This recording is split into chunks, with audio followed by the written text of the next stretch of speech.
So the reason for the molds is so that we can cast several pots at the same time because we've got 10 molds. Casting slip is an industrial process that is still used for making pottery, and fettling is what you do to the cast afterwards to make the seams tidy and to tidy up the top. Now, casting slip is not just clay made more watery by adding water. That wouldn't work. Casting slip has got special chemicals in it which deflocculate the clay. So clay is a sticky mass where all the particles stick together. You add these chemicals and it deflocculates, and those particles can slide against each other so that you end up with something that is liquid that was previously a solid without having to add more water.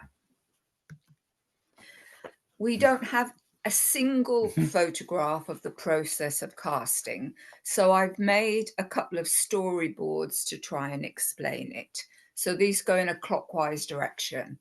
First of all, you have to mix your casting slip. In an industrial setting, it's in something where it's continually stirred because it tends to settle when it's still and become thicker again.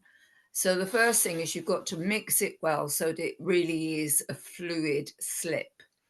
You then pour it carefully, not too fast, so you don't make air bubbles, into your mold.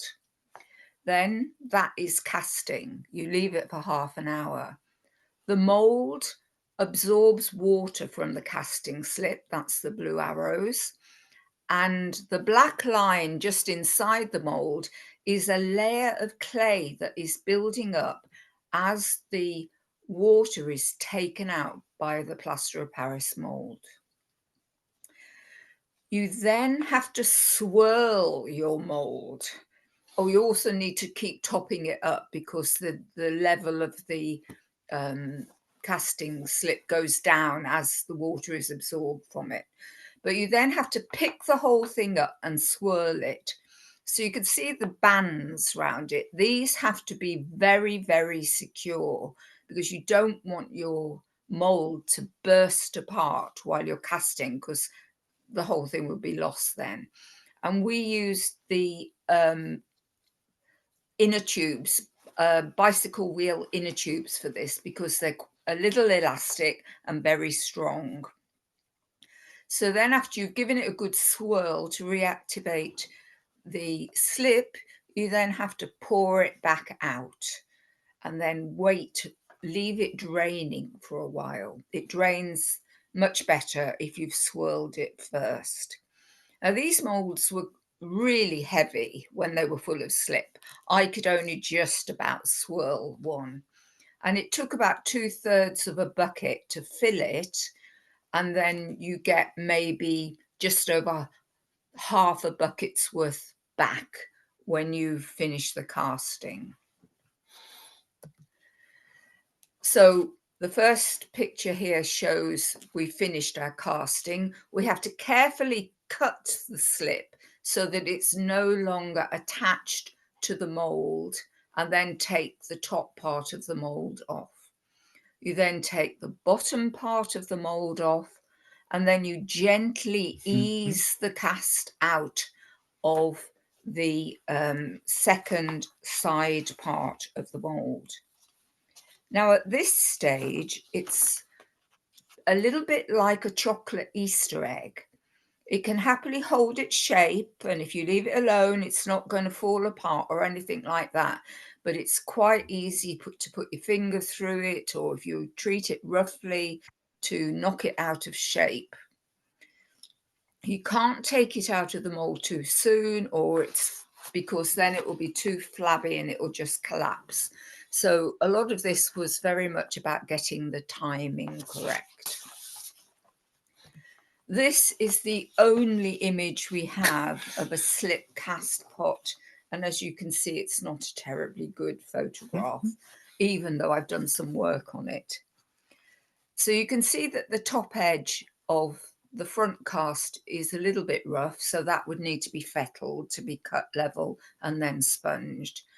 On this one, either the seams of the mold, where the mold was, have already been fettled, or they were out of a good mold. The molds did vary a little. They did, yes. Because we are all amateurs. Some of them were better made than others, and some of the seam lines on some of them were not very good. So then they have to have their first firing in the kiln, which goes up to about 1,000 degrees. This turns them from clay into ceramic. The picture shows pyrometric cones, and these are like Goldilocks porridge.